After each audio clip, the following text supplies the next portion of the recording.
Bonsoir à toutes, bonsoir à tous. Merci de me recevoir ce soir. J'ai une petite différence avec vous, c'est que j'ai une vision de ma vie d'entrepreneur qui est plutôt tourneuse sur le passé. Une partie, c'est pas fini, on verra pourquoi. Mais du coup, c'est facile de venir, d'être posé sur cette scène, de raconter un petit peu un parcours quand j'imagine que vous ne savez pas encore si vous avez vraiment l'âme d'un entrepreneur, vous ne savez pas encore où vont conduire vos études, et vous vous posez beaucoup de questions. Donc l'idée, c'est surtout pas d'être donneur de leçons, surtout pas d'expliquer que ce que j'ai fait est génial, incroyable, etc. C'est tout à fait dans la moyenne, et on ne se compare pas à la Silicon Valley. Pourtant, j'ai l'impression d'être entrepreneur depuis 25 ans, et vous allez voir qu'au tout départ, ce n'était pas totalement gagné. Et oui, sur les bancs d'école, j'étais pas un élève extrêmement attentif, j'étais même plutôt en train de regarder dehors. Et à 16 ans, à la fin de l'année, le directeur de l'école a mis un coup de tampon sur mon carnet de notes en disant « cancre incurable ». Il avait peut-être en partie raison, mais du coup, quand on commence la vie comme ça, à 16 ans, on se dit « waouh, qu'est-ce que je vais faire ?» La chance qu'on avait, c'est que dans ces années-là, dans les années 80, il y avait encore le service militaire. Le service militaire, ça a été un terrain d'expression, parce que du coup, je suis parti à l'armée.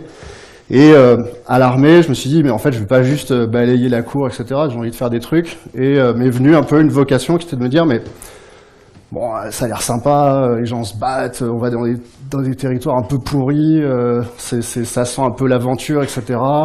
Qu'est-ce que je pourrais faire ?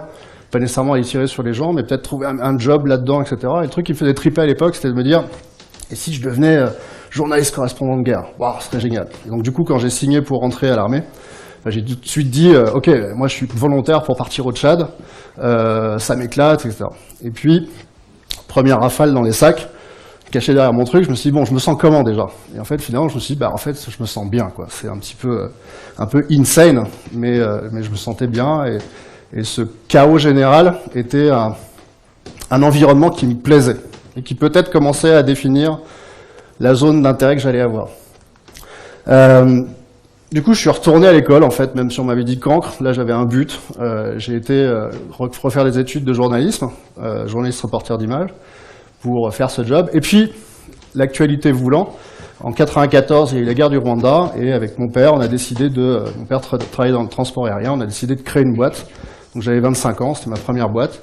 Et le principe de cette boîte, c'était de gérer pour l'armée, qui ne pouvait pas nécessairement transporter les militaires, les projeter sur différents endroits, trouver le moyen d'affréter des gros avions. Et en fait, le problème de la France, c'est qu'ils n'avaient pas de gros porteurs, et donc il fallait faire appel soit aux Américains, qui en profitaient pour aller coloniser l'Afrique, soit les Russes, dont l'armée était partie à volo, et qui avaient distribué des appareils, des gros porteurs aux généraux, et qui du coup avaient tout un tas de capacités de transport pour pouvoir répondre à la problématique de la France. Et donc on s'est retrouvés avec mon père, moi sur place, du fait de mon background de militaire, à faire l'interface entre l'armée, les besoins sur plein d'opérations. Et donc pendant 2 ans de correspondant de guerre, en fait, j'étais sur des théâtres de guerre, pas du tout en train de faire du journalisme, en train d'opérer des transports aériens pour les militaires et pour l'armée française, en faisant un paquet d'opérations,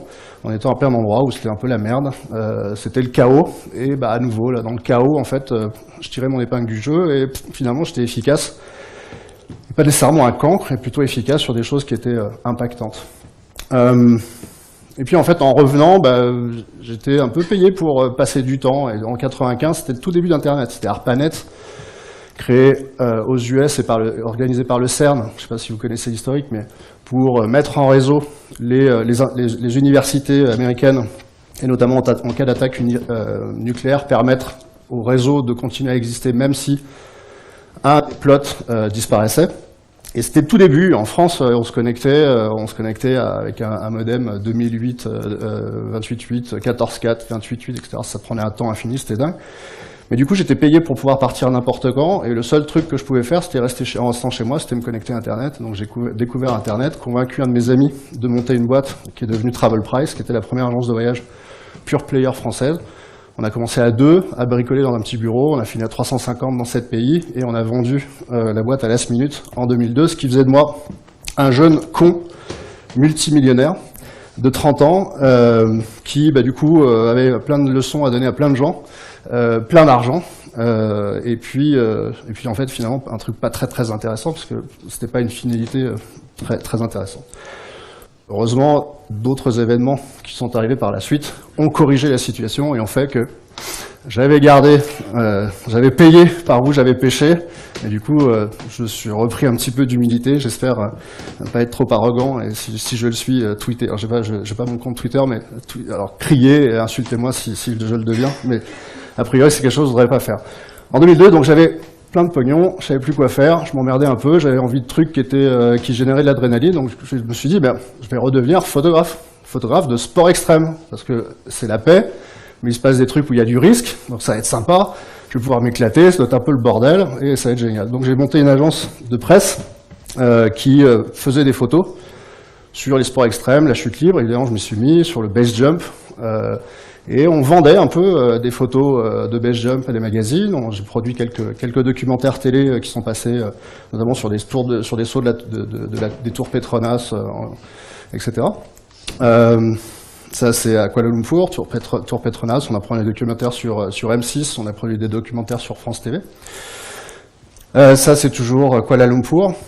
Et puis là, j'étais à l'apogée, c'est-à-dire j'avais fait la première de couve de New Look, j'étais dans les trucs de parachutisme, les trucs hyper pointus, sur des photos de base jump, j'étais devenu le photographe de base jump mondial, c'est-à-dire qu'on m'invitait dans des événements de base jump pour faire les photos, et mes photos étaient vachement diffusées, donc en 2004, et je fais la meilleure série de photos.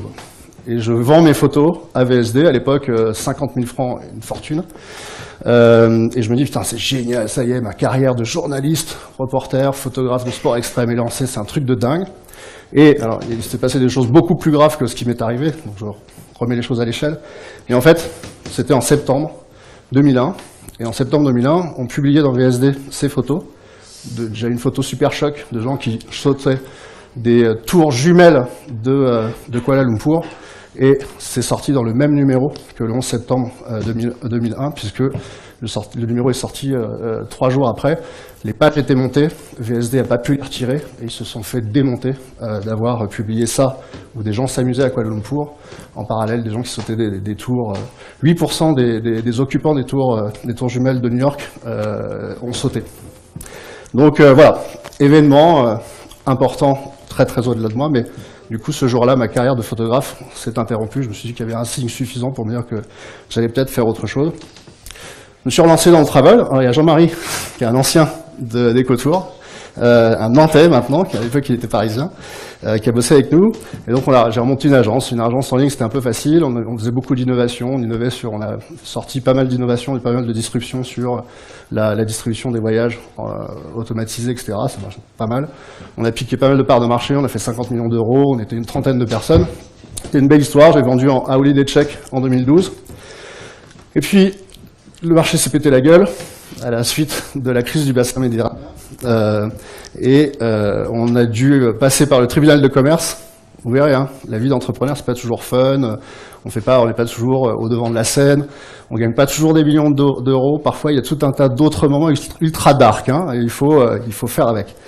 Et donc ça, c'était un selfie, mais un selfie d'un moment assez important, assez marquant de ma vie, où pour réussir à sauver les salariés et la boîte, j'ai dû passer par le tribunal de commerce. Et donc je suis avec mon DAF de l'époque. On a un sourire, mais ça doit être le seul sur les 6 derniers mois. Et on a enfin libéré, parce qu'on a réussi à vendre, à céder EcoTour à Last Minute, qui est le géant de la distribution. Et donc ça, c'est en 2014. Et 2014 s'ensuit une petite remise en question. Parce que les 10 dernières années, je m'étais construit, je m'étais associé, j'avais personnalisé ma marque, je passais à la télé, parce que la photo qu'on a vue, c'était la photo de la pub télé, qu'on avait largement diffusée sur la télé, etc. Et en fait, j'avais beaucoup associé ma marque, ma vie d'entrepreneur, à moi, à ce que je suis. J'avais pas vraiment décorrélé les deux. Et donc du coup, quand ma boîte a pris du plomb dans l'aile, en fait, moi aussi, j'ai pris du plomb dans l'aile. Et donc là, du coup, j'ai eu un gros retour de kick, tellement fort que des événements que j'avais pu vivre dans ces périodes chaotiques des théâtres de guerre, en fait, ont un peu fait leur réapparition, qu'on appelle le syndrome post-traumatique. Et du coup, ça appuyait bien sur mon état général. Heureusement, par l'environnement qui a changé, par tout un tas de choses, en fait, je me suis justement intéressé à la psychologie humaine, à ce qui se passe. Je me suis intéressé aux neurosciences. Je me suis intéressé du coup à pas mal de choses qui étaient en train de se passer aux États-Unis sur l'utilisation de la data science appliquée à des mesures neurophysiologiques, à des boîtes qui commençaient à fabriquer des petits dispositifs d'électroencéphalographies qui sont grand public, qui valent $300, mais qui permettent de mesurer l'activité cérébrale en phase de méditation pour permettre de faire de la méditation augmentée. Je me suis intéressé aux techniques de méditation, à différentes techniques, un petit peu ce qui se passait les 20 ou 30 dernières années dans la médecine, et en particulier l'arrivée de l'hypnose au sein du bloc, et l'effet que ça avait pu avoir, l'impact que ça avait eu au début. C'est arrivé en France dans les années 80, hein, c'est Buffo qui est un des premiers chirurgiens et anesthésistes à avoir porté ça au bloc. Et en fait, à l'époque, les médecins le traitaient de fou, etc. Et tout ça, ça m'a intéressé. Je me suis aussi intéressé à l'innovation exponentielle. L'innovation exponentielle, beaucoup d'entre vous sont étudiants, en fait, c'est cette accélération. On est sorti le siècle dernier d'une innovation qui était parfaitement linéaire, d'accord, qui était basée sur l'industrie. Et l'industrie, on pouvait améliorer la puissance d'une locomotive, mais grosso modo, son amélioration était linéaire par rapport à la période de mesure précédente. Et du coup, on avait une prévision de ce qui se passait qui était assez tranquille. Avec l'arrivée de l'ère de l'informatique, en fait, est arrivé l'information, le traitement de l'information, la puissance de calcul, l'évolution des méthodologies, et puis l'impact que ça a sur les modèles, avec des modèles qui ont complètement disrupté en quelques années des industries, comme Airbnb, comme Uber, etc. Et qui ont eu des impacts qui n'étaient pas prévisibles avant, parce que l'innovation n'est pas linéaire. Donc, si on observe les 5 dernières années, les 5 années qui ont précédé l'arrivée de Uber, aucun élément, rien, ne nous permettait d'imaginer ce qu'allait se passer, l'impact que ça allait avoir. Et donc, dans cette perspective, je me suis dit, ok, waouh, les choses vont changer, donc il faut se remettre en question, il faut se remettre en question sérieusement, rapidement. Parce que ce qui s'est passé les 5 ou les 10 dernières années dans ma vie d'entrepreneur ne va pas se reproduire. Donc déjà, exit le travel, exit beaucoup de métiers que je connaissais. Et du coup, je me suis forcé à me poser la question de me dire, mais en fait, okay, si le monde va changer aussi vite dans les années qui viennent, mais en fait, quelles sont mes aptitudes en tant qu'entrepreneur? Sur quoi je pourrais me baser? Pas sur mes connaissances, pas sur mon expertise du métier du travel, mais sur mes capacités. C'est quoi mes capacités, en fait? C'est quoi? Moi, je suis quoi? En fait, ok, je sais gérer un gros bordel, je sais gérer le chaos, donc je suis un problem solver assez rapide, je suis plutôt imaginatif, résilient, assez couillu, je sais, le terme est un peu misogyne, mais assez couillu, etc. Et voilà ce sur quoi je peux compter. Mais finalement, le territoire sur lequel je vais exprimer mes talents d'entrepreneur futur, c'est quoi? Et là, en fait, en posant ces questions, il y avait justement tout ce que j'avais découvert sur... Enfin, découvert, j'ai rien découvert, mais tout ce que j'avais observé et appris sur la psychologie la psychologie et sur les neurosciences, qui me mettaient surtout pas dans la situation d'être un expert, parce que moi, j'y connais rien. Je comprends ce qui se passe, je comprends ce que ça peut donner dans le futur si on répond à plein d'hypothèses. Ça, c'est mon job. Et en revanche, j'ai une capacité à fédérer. Et du coup, je me suis projeté en disant, OK, et si ma prochaine boîte, plutôt que de laisser les Américains tout faire, c'était de dire, on va chercher à comprendre, grâce à la collecte de données neurophysiologiques, on va chercher à travailler sur ces données qu'on va collecter, on va essayer de voir comment on pourrait les collecter de manière intelligente, en tout cas améliorer. La manière à améliorer, ce serait par exemple d'utiliser la réalité virtuelle pour stimuler des états variés, et quand on collecte des informations sur des sujets, collecter des informations riches, flaguées, labellisées, qui nous permettent de les enrichir et d'avoir des approches de deep learning dessus. Parce que ce que j'aimerais faire, c'est me rappeler que quand j'étais dans une situation douloureuse, si quelqu'un était venu me voir à l'époque en me disant ouais mais Guillaume, là tu es dans un état de nerfs, de stress, etc. monstrueux, tu sais, tous les matins quand tu démarres la journée, tu devrais t'asseoir dans ton bureau en tailleur, prendre des grandes inspirations, méditer pendant 5 minutes, fais ça tous les jours, tu vas voir, ça va être génial. Sauf qu'on m'a dit ça à l'époque, j'ai dit, ok, cool, merci, déjà ma journée est comme ça, j'ai des responsabilités comme ça, et j'ai pas du tout le temps de prendre tes 5 minutes. En plus, tu me dis que ça va être bon pour moi, mais c'est ta propre approche, qui le dit, qui l'écrit. Voilà. Et la question qu'on pose chez OpenMind, enfin qu'on va chercher à poser, c'est justement se dire, si on comprend mieux l'individu, si on comprend mieux comment il fonctionne, si on comprend mieux, en l'exposant à plein de techniques, qu'est-ce qui peut l'aider, qu'est-ce qui peut lui faire du bien dans des techniques ancestrales, et qu'on est capable de le mesurer, de l'observer grâce à la data science. Alors ce qui nous intéresse dans le temps, c'est d'observer, mesurer, comprendre l'évolution des émotions, observer, mesurer, comprendre l'état des états cognitifs dans le temps pour un sujet, pour être capable d'aider les gens à changer avec une approche rationnelle, en les connectant à des choses qui vont être utiles. Et comment on commence? On peut commencer avec des gens qui sont en état non pathologique, donc c'est moins grave. On n'est pas obligé de passer par des régulateurs, par tout un tas de commissions qui vont cadrer précisément les données qu'on peut collecter. On peut faire des consentements. Et du coup, on peut commencer à apprendre. On peut commencer à générer un business model, on peut commencer à explorer. Et puis, la définition ou la frontière entre un état sain et un état pathologique, en psychopathologie, est définie par une Bible qui vient de l'industrie pharmaceutique. Donc peut-être, on peut un peu emplâtrer un peu cette école et se dire que justement, avec une approche de data science, ce serait intéressant de réobserver une population plus large, de voir comment les gens évoluent, de voir qu'est-ce qui peut leur faire du bien, et de voir justement comment on pourrait régler ce gros problème de 90% des actifs français font face à un stress au travail. 25% des actifs français font face à un stress intense au travail. Je ne suis pas capable de le dire, je ne suis pas médecin, mais le lien entre un état de stress continu dans sa vie, et on sait combien de temps on passe au travail, et l'impact que ça peut avoir sur la santé est super important. Donc ça, c'est notre mission chez OpenMind. Et en fait, comment j'ai fait en tant qu'entrepreneur? J'ai commencé à essayer de vendre mon projet. J'ai ensuite levé des fonds, réuni une équipe avec des PhD, avec des psychologues, parce que je ne le suis pas.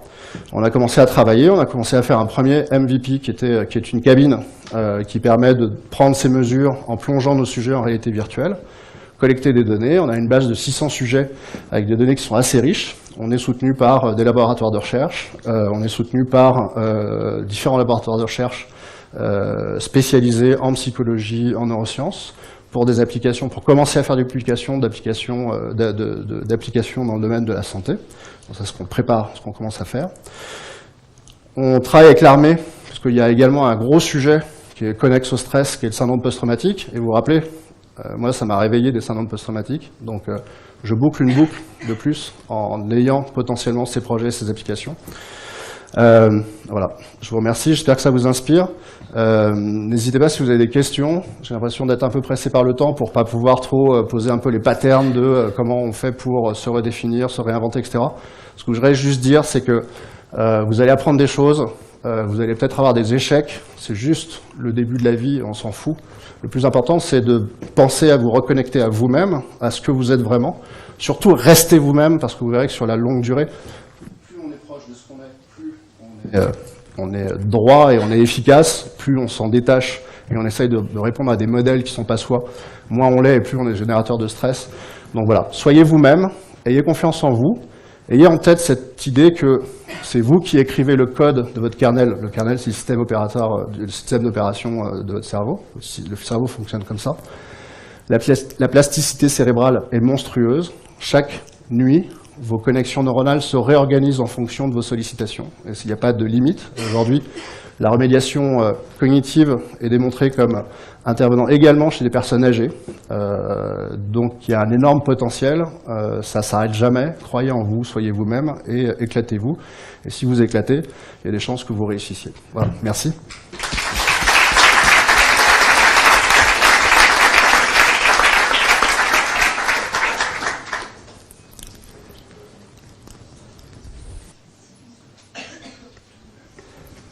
Donc je vais quand même pouvoir vous inviter sur scène, donc Natalia, Miguel et Christelle, venez me rejoindre, et Guillaume également. Je vous laisse vous... Non, mettez-vous comme à la maison, choisissez s'il vous plaît.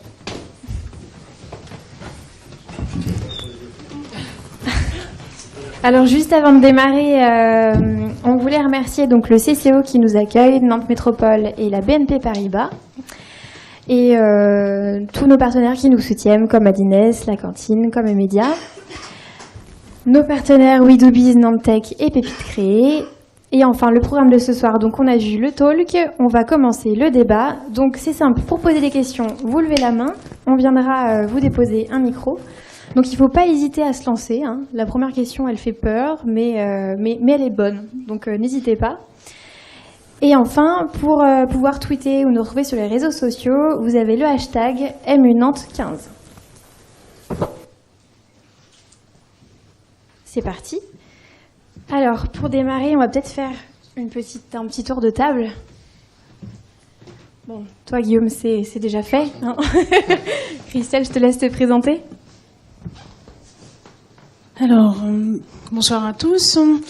Donc moi, j'ai eu plusieurs vies, plusieurs casquettes, mais ce soir, je suis là pour vous parler de Sextech for Good. Donc, c'est un des domaines de la santé, hein, la sexualité, ça fait partie de notre équilibre. Et donc, je suis arrivée à ce sujet-là. J'ai été entrepreneur, enfin, je suis toujours, mais j'avais une entreprise qui s'appelait Bisensory, dont on a pas mal parlé. On était un peu la start-up pionnière dans le domaine de la sextech, et on avait lancé une application de lecture érotique connectée à un sextoy. Donc, le concept était assez simple, hein, lisez, vibrez. Mais voilà, l'idée, c'était de connecter voilà les émotions, le fantasme aux sensations. Il y avait plein de choses encore derrière, mais l'aventure s'est arrêtée en février pour plein de raisons dont on pourra parler tout à l'heure.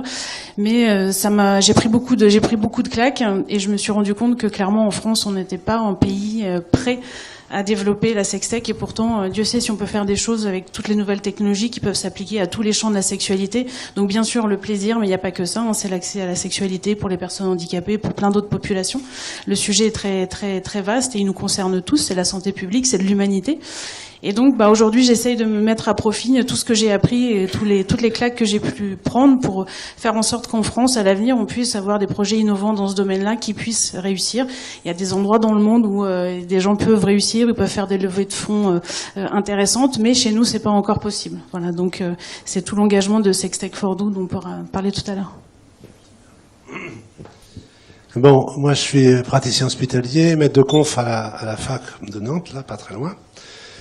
J'enseigne la physiologie, l'embryo, la sexo, et j'anime un groupe éthique au sein du CHU. On en reviendra sur l'éthique et ce qu'on peut mettre derrière ce mot. Et puis, voilà, je suis aussi directeur de l'espace de réflexion éthique des Pays de la Loire. J'en dis pas plus parce qu'on en dira un peu plus tout à l'heure. Bonjour, je suis Nathalie de la Fournière. Je suis ici en tant que fondatrice de société Artefact AI et je représente ici le laboratoire Deep Méline. C'est un laboratoire en fait qui a pour but de valoriser les recherches dans le domaine d'intelligence artificielle qui sont appliquées dans différents domaines.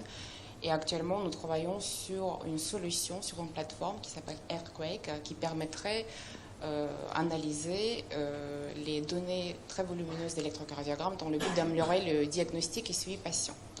Donc cette plateforme sera destinée aux médecins cardiologues.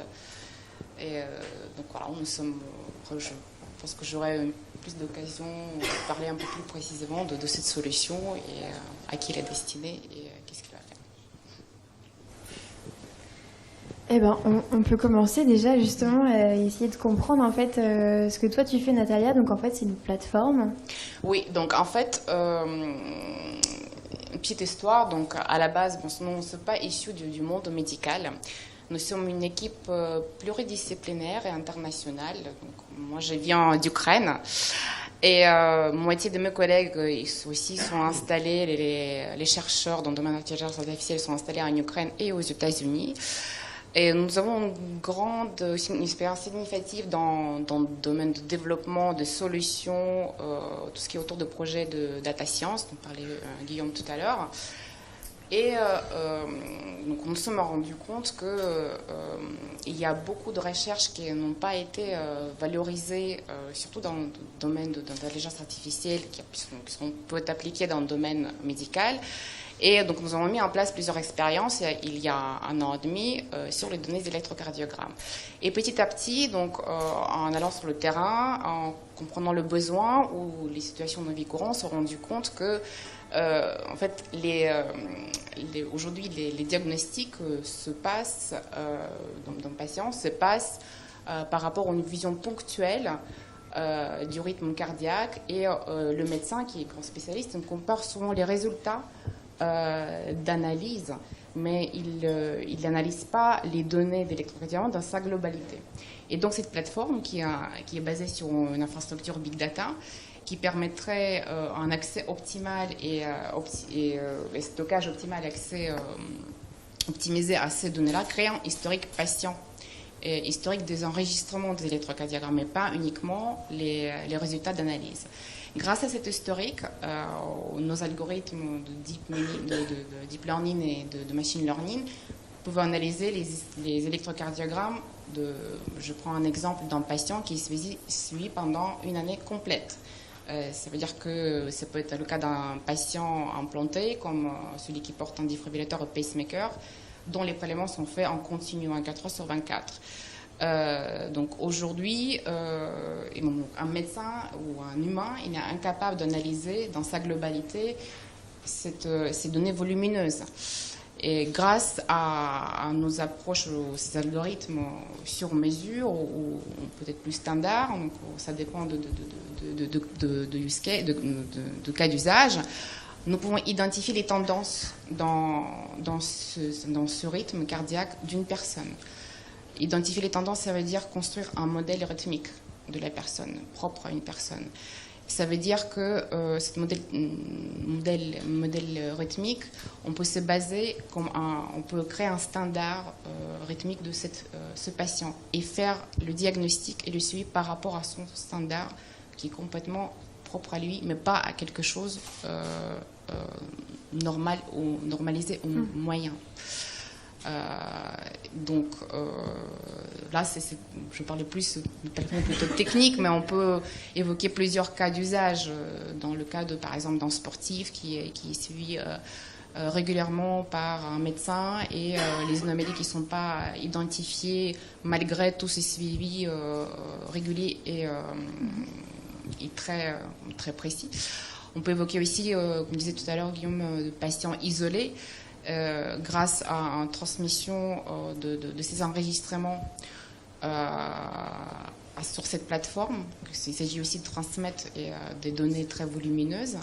On peut imaginer aussi le suivi de ces patients plus précis et personnalisé. On peut imaginer aussi le cas d'une personne en phase post-opératoire qui reprend son activité physique, et voir quelle activité physique est la plus adaptée par rapport à sa signature cardiaque personnalisée, comment le rythme ou ses rythmes, propres rythmes, cet ensemble de rythmes change par rapport à une activité précise, et voir adapter cette activité physique lors de phase de récupération, d'adaptation, et plein d'autres cas. Ok, donc en fait c'est une plateforme dans laquelle vous rentrez toutes les données en fait que vous avez étudiées des patients. Non, ce ne sont pas les données multimodales. Aujourd'hui, ce sont uniquement les données, les signaux électriques cardiaques. C'est-à-dire C'est-à-dire, vous posez les électrodes sur le corps. Donc, vous avez plusieurs électrodes, et ils prélèvent les différences de potentiel d'activité électrique du cœur. Et donc, on peut voir plusieurs canaux d'enregistrement. Ces enregistrements, ces signaux, ces données sont stockées quelque part. Aujourd'hui, ils sont stockés sur un CD, comme par exemple la personne qui fait un examen de Holter. Souvent, on donne au patient un CD sur lequel ces données sont enregistrées. Et on a aussi, bien sûr, un récapitulatif ou le rapport qui est fait par le médecin. Si vous changez le médecin, ce sont les rapports qui sont comparés. Si vous avez gardé ce CD, ou probablement il y a les bases de données locales qui sont partagées entre les médecins. Mais en tout cas, il n'y a pas une analyse complète, par exemple, de votre suivi sur plusieurs années. Ça peut être intéressant dans le suivi régulier des patients ou de personnes saines. On peut, par exemple, si une personne participe dans une activité physique très soutenue, sportive, donc c'est disons 2 fois par an, prélèvement de longue durée, Ou ça peut être aussi pour les personnes implantées qui portent un dispositif médical, où aujourd'hui on voit qu'il y a pas mal de dispositifs médicaux non invasifs qui se développent, comme les t-shirts connectés. Donc ces données peuvent être prélevées et analysées à partir de t-shirts connectés, et voir tout simplement l'évolution du rythme pendant les différentes activités sportives ou physiques, ou dans les cas de personnes implantées, l'évolution de leur maladie. Donc, je ne sais pas si j'ai répondu. Ok. Et pourquoi, en fait, vous êtes venu à travailler dans ce domaine-là, la santé? C'était un hasard, parce que c'est vrai que nous sommes 5 et demi personnes. Bon, après, il y a des gens qui interviennent ponctuellement, donc le cœur de l'équipe, c'est 3 personnes.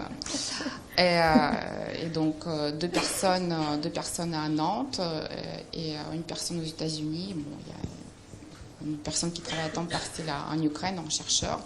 Et donc, c'est vrai qu'on travaille depuis très longtemps sur les solutions, sur les logiciels qui permettent de valoriser les données, n'importe quelles données. Avant, c'était plus les requêtes, les algorithmes un peu disons, plus classiques. Aujourd'hui, on parle de puissance des algorithmes de deep learning qui sont capables à extraire les caractéristiques à partir d'une grande quantité de données, mais ce ne sont pas les caractéristiques qu'on peut imaginer ou toucher, ce sont les caractéristiques qui sont issues d'analyses mathématiques. Grâce à ces caractéristiques, on peut déduire ou apprendre plus de ces données-là. Et donc, pourquoi le domaine médical? Parce que, oui, c'est un peu bizarre, parce qu'on a commencé par le domaine géophysique. Et il se trouve qu'il y a beaucoup de liens entre la géophysique et les signaux de la Terre qui sont émis par la Terre et qui sont analysés de telle manière, et entre tout simplement les oscillations du cardiaque. Et donc voilà, petit à petit, parce qu'il y avait une personne dans l'équipe qui travaillait en géophysicien, qui a travaillé sur les questions cardiaques depuis une vingtaine d'années, qui pensait à faire ce lien. Donc voilà, c'est parti vraiment en quelque sorte, c'est une recherche, mais... Ok. Est-ce qu'on peut peut-être, Christelle, toi, pourquoi tu es partie dans... Si on peut rebondir du cœur, voilà. Tricky. Les transitions sont acrobatiques. Ah ben... ouais, merci. Non, mais ça, c'est pas... cette question, c'est un peu l'histoire de ma vie d'entrepreneur, parce que chaque fois que je pitchais Bisensory, c'était... Et ça vous est venu comment? Ouais, non, c'était... c'est une bonne blague, mais en fait, vous faites vraiment quoi? Donc je disais non, c'était pas une blague. Et le deuxième, c'était effectivement, mais d'où vous est venue cette idée bizarre?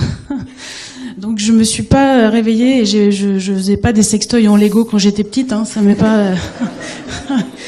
ça m'est pas venu, non. Un matin en se brossant les dents. En fait, c'est un long parcours qui fait que j'ai toujours été passionnée de littérature et de nouvelles technologies. Okay.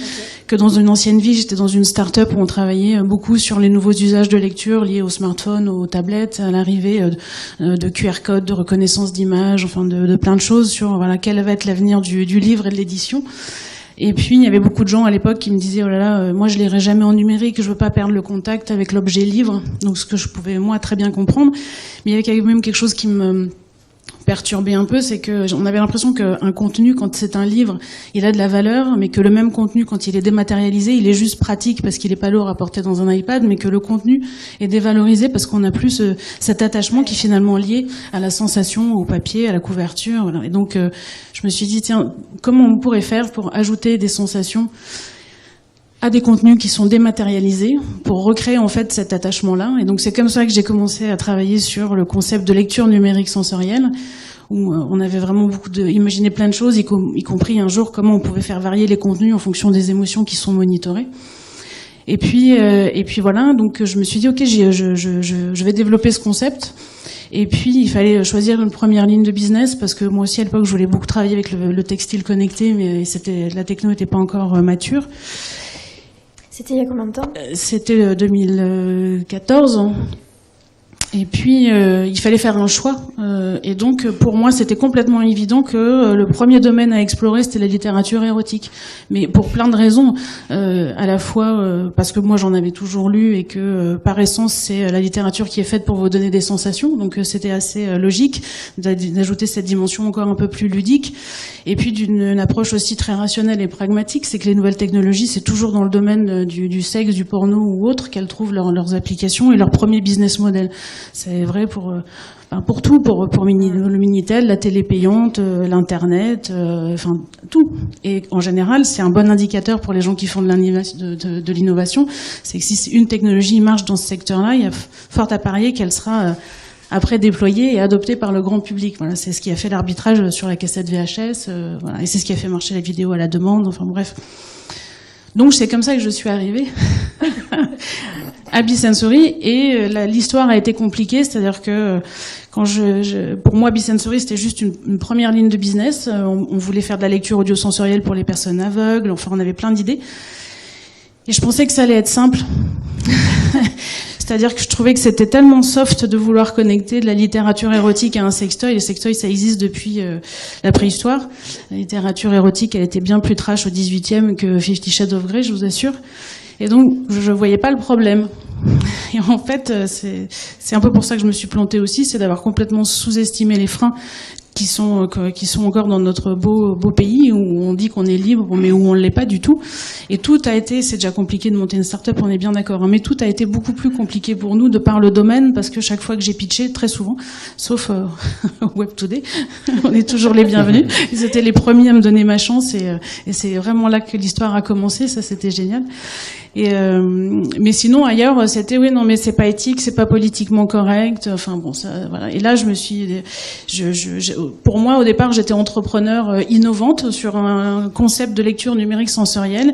Et j'ai été obligée finalement de devenir entrepreneur militante féministe pour dire ok, est-ce que c'est vraiment la peine de s'énerver parce qu'on parle de plaisir féminin, de masturbation, de littérature érotique.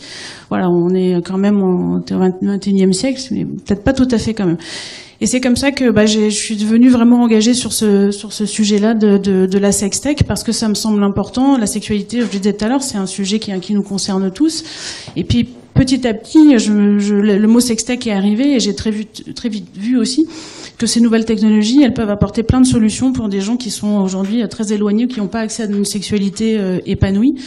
Donc je parlais on appelle ça les sexclus, donc les malades qui ont des maladies mentales, les personnes handicapées, les personnes âgées, les SDF, les gens qui sont en prison, voilà.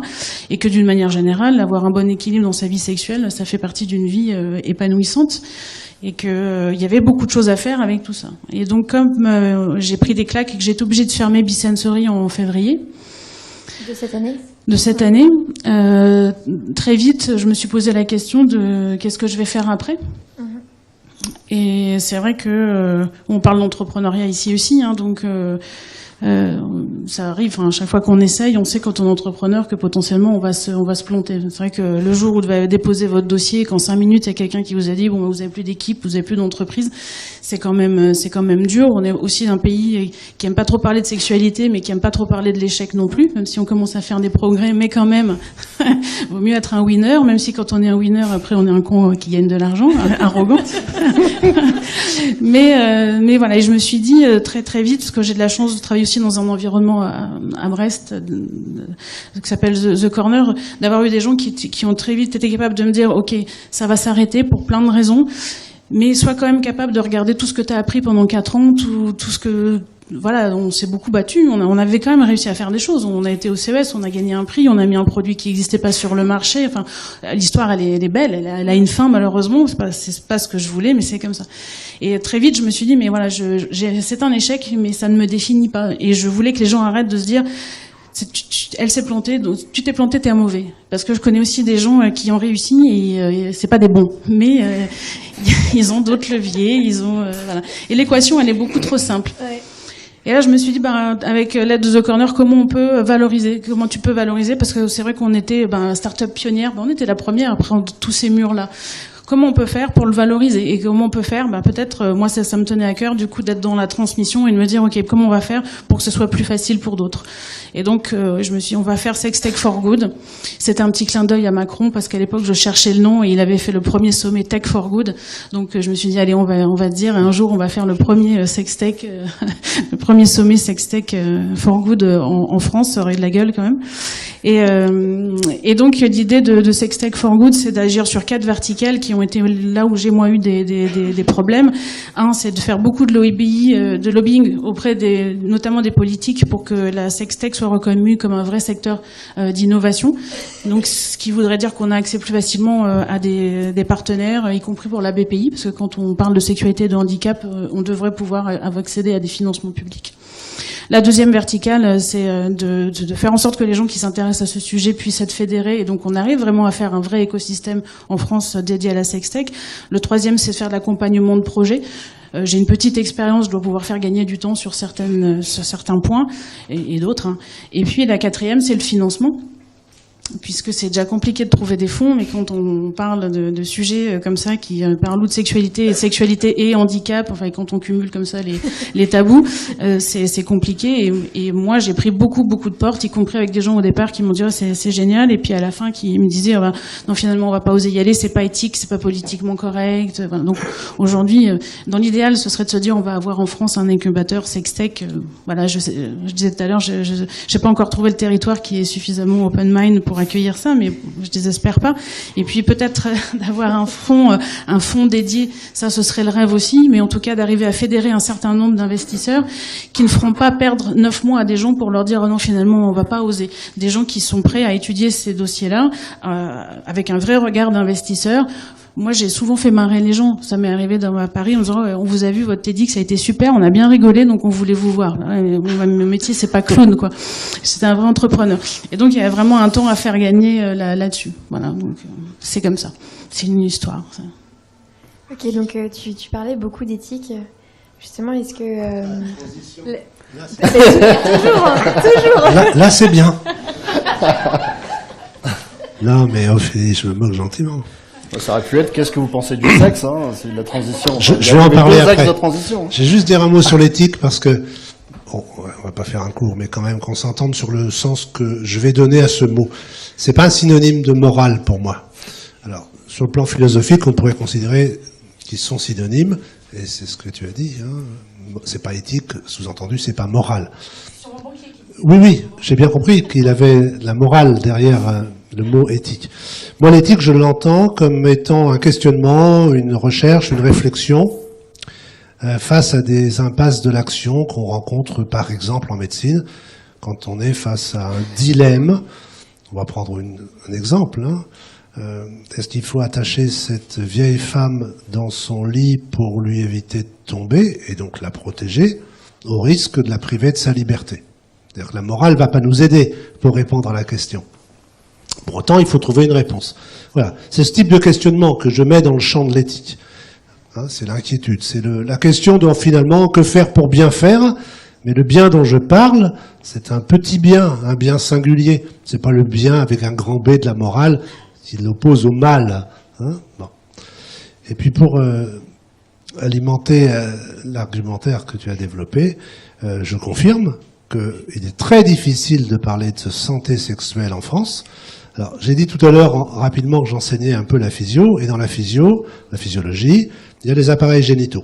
J'enseigne à la médecine, à des jeunes étudiants, 3e année, l'érection, l'éjaculation, l'embryologie de l'appareil génital, et notamment, chez la femme, le développement du clitoris. Alors déjà, quand on prononce le mot de clitoris, il y a un blanc. Et quand je dis que cet organe ne sert à rien d'autre qu'à donner du plaisir, ça glousse. Ça glousse. Comme si on était en physio à devoir trouver une fonction noble à tous les organes. Bon. Quand je parle d'éjaculation à des futurs soignants, médecins qui vont avoir en face d'eux des patients qui viendront se confier sur leurs difficultés, et qu'à nouveau ça glousse, je leur dis les gars, parce que c'est les garçons qui gloussent, je dis les gars, il faut faire attention. On n'est plus au collège. Là, on est à parler de la santé au sens le plus large. Et pour revenir sur ce que tu disais, il y a réellement une santé sexuelle. L'OMS en donne même une définition. Ça signifie que s'il y a une santé sexuelle, on peut être malade et avoir des manques, des défaillances, des déficiences. Et j'ai bien aimé cette notion de s'exclus. Tous ces gens qui n'ont pas accès à une vie sexuelle. Alors, moi je distingue bien la sexualité de la vie sexuelle. Quand j'entends sexualité, j'entends génitalité. Sauf que la vie sexuelle ne saurait se limiter aux seuls appareils génitaux. On est des êtres humains et je ne vais pas aller trop loin dans la démonstration, mais vous avez sûrement mesuré dans votre vie privée qu'il y a un grand lien qui existe entre le cerveau et l'appareil génital. Le coup de sonnette impromptu peut ruiner des espoirs. Ça signifie que le cerveau est en lien avec l'appareil génital. C'est pas un organe autonome. Ça veut dire qu'on est des êtres complexes, donc il faut considérer dans leur globalité. Et ça, c'est très important. Pour revenir à ceux qui sont exclus de cette vie sexuelle, juste prendre les EHPAD, les maisons de retraite, comme on les appelle aussi. Il y a des difficultés à accepter que les personnes âgées, et vous savez, dans les EHPAD, elles ont 80 ans et plus, et encore, et du désir, et l'envie d'avoir du plaisir. Désir-plaisir, c'est les deux moteurs de notre sexualité. Eh bien, ça tient notamment à ce qui a déjà été dit, c'est que c'est un sujet qui rend mal à l'aise les soignants, qui projettent leur représentation personnelle dans leur pratique professionnelle. Ça me gêne un petit peu. J'étais dans un EHPAD il n'y a pas si longtemps, et puis, bon, voilà, on discutait d'intimité, de vie sexuelle autour d'une table dans un staff, et puis il y a une jeune aide-soignante qui dit, mais moi ça me met mal à l'aise, ces vieux qui se touchent. Bon. Et alors ? Et alors elle nous raconte qu'elle a été obligée d'intervenir à un moment parce que le monsieur et la dame se rapprochaient vraiment de façon trop importante. Et elle nous dit, vous vous rendez compte ? Et si, point de suspension. Et moi je lui dis, et si quoi ? Ouais, mais enfin, et si ? Elle n'arrivait pas à nommer les choses. Je lui dis, mais et si quoi ? S'ils allaient s'enfermer dans une chambre pour avoir un peu d'intimité ? Ben oui. Ben, je dis, alors ? Où est le problème ? Ah non, mais ils sont trop vieux. Voilà. Donc la sexualité a un âge ? Pour certains, oui. Pour certains, oui. Donc c'est compliqué, c'est compliqué. Pour le handicap, c'est aussi une difficulté parce que la vie sexuelle des personnes âgées, c'est une chose. Mais ce qui est compliqué avec les personnes en situation de handicap plus jeunes, c'est qu'on a le risque de grossesse, avec la notion de contraception qui vient se greffer et qui, c'est vrai, je ne nie pas la difficulté, complique gravement les choses en termes d'accompagnement. Voilà. Je peux vous parler encore pendant 2 heures, mais je vais arrêter un peu pour laisser les camarades. Mais justement, on parlait de handicap et Christelle, tout à l'heure, tu disais... tu avais rencontré, toi, des problèmes en parlant de handicap et de sexualité. Et en fait, est-ce que tu penses que la révolution du bien-être, elle peut être accessible à tout le monde ? Et est-ce qu'on peut parler de bien-être sur tous les sujets ? On peut définir le bien-être ? On peut essayer. Je ne sais pas si je peux répondre à cette question. Ce que je sais, c'est que parler de sexualité, que ce soit d'une sexualité, du plaisir ou dans toutes ces dimensions, c'est compliqué. Quand on parle de plaisir féminin et quand on a une start-up dans ce domaine-là, je disais tout à l'heure, c'est un problème parce que il manque encore de femmes dans tous ces boards qui prennent des décisions et que quand tu as 10 mâles alpha de plus de 40 ans et blancs et que effectivement tu leur dis que toi toi, tu as inventé un toy pour les filles qui cumule justement cette corrélation entre le cerveau, parce que tu leur expliques que chez nous, le premier organe sexuel, c'est le cerveau. Et tout de suite, voilà, il y a des blocages parce qu'il y a un problème encore d'ego sur le sujet. Bon, souvent, on m'a dit, oui, mais on va pas te remplacer. Puis ma femme, elle en a pas besoin. Je suis là, j'assure. Enfin, il y a encore beaucoup de clichés. Donc, la sextech ce qui est vachement bien dans la sextech, c'est que partout dans le monde, je vais envie de dire 99% des startups que je connais qui sont dans le domaine sont portées et gérées par des femmes. Voilà. C'est pas anodin, ça veut dire que enfin, parce que pendant toutes les années on a inventé le Viagra, mais s'intéresser à l'industrie pharmaceutique même pour des produits pour les femmes, il n'y avait pas beaucoup d'innovation en fait. Et c'est parce que nous on s'empare du domaine et des sujets qu'on se met à créer des produits qui nous concernent, des produits dont on a envie, des produits dont on a besoin. Vous avez une marque aux États-Unis, une fille qui cartonne, qui s'appelle Unbound. Tout simplement, c'est une fille épatante et qui à 20 ans a été atteinte d'un cancer et qui s'est aperçue qu'elle trouvait pas de produits adaptés à son corps en période de traitement. Donc elle a fait son propre marque de lubrifiant, puis après d'autres choses. Donc voilà, c'est une industrie qui est sur laquelle on prend la main. Donc ça, pour le bien-être des femmes, je pense qu'il y a des vrais progrès qui sont en train d'être faits, y compris dans le discours. Et moi, j'ai vu la différence entre le début 2014 et puis un petit peu maintenant, surtout avec des opérations comme MeToo. Alors c'était dramatique, mais en même temps, le sujet du plaisir féminin est devenu un vrai sujet. Après, sur les personnes handicapées, la Fondation de France, on a fait un vrai sujet de recherche et d'expérimentation pour dire que voilà, la sexualité et les personnes handicapées, c'était un vrai sujet. Donc ça, c'est aussi bien. Il y a des choses qui avancent, mais c'est trop lent. Alors après, il y a des choses un petit peu rigolotes. Moi, par exemple, pour le Little Bird, c'est notre sextoy, on n'avait pas le droit de faire de publicité sur Facebook, sur Twitter. Enfin, on était bannis des réseaux sociaux. On pouvait avoir une page.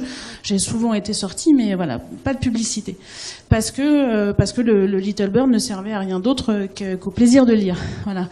Par contre, les sextoys qui ne font que de la rééducation du périnée, en soi, lire dans notre cas, c'était aussi bon pour le périnée, mais là, ça passe. Quand c'est médical, ça va. Et donc, il y a beaucoup de startups qui se sont lancées aussi en faisant des produits qui étaient des produits vraiment à destination du plaisir féminin, notamment, et qui ont joué cette carte santé, parce que quand on n'y met pas d'émotion, quand on n'y met pas de dimension de plaisir, quand on n'y met que de la santé, voilà, c'est beaucoup plus facile. Voilà, moi, j'ai envie d'y aller de voilà, moi, je m'ai toujours dit, non, je vais pas me mettre à mentir. J'avais pas mis de capteur dans le Little Bird et je trouvais que c'était un peu grave de dire, c'est comme le clitoris, il sert qu'à avoir du plaisir et alors c'est quand même vachement bien.